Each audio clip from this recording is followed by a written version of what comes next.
नाज़रीन, आपको बताएं कि एलपीजी की कीमत में होशरुबा इजाफा, मुख्तलिफ इलाकों में मुख्तलिफ कीमतों की वसूली पर सारिफीन शदीद परेशान नजर आ रहे हैं। इसी पर रिपोर्ट कर रहे हैं साबिर गौरी। जी साबिर।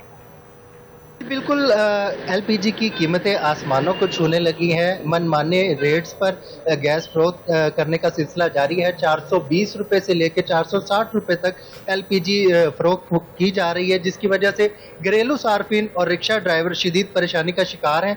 इस वक्त हमारे साथ एक रिक्शा ड्राइवर मौजूद है, हम इनसे बात करते हैं। जी, क्या कहेंगे ये गैस जो एलपीजी की कीमतें हैं, इनमें इजाफे के हवाले से क्या कहेंगे? सर, इजाफे के हिसाब से तो 300 रुपये पिछले माह का रेट था एलपीजी का। एक माह के अंदर 120 रुपये बढ़े हैं, तो 120 रुपये बढ़ने से ना घर का सिस्टम सारा ख़राब हो जाता है। तो गवर्नमेंट से अपील है मरीम नवाज से, इसके रेट को कंट्रोल किया जाए, मैक्सिमम 300 तक लाया जाए।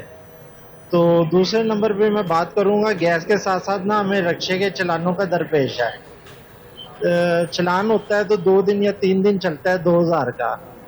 तो लिहाजा अपील है मरीम नवाज से, इस चलान को कम से कम 1 हफ्ते के लिए किया जाए।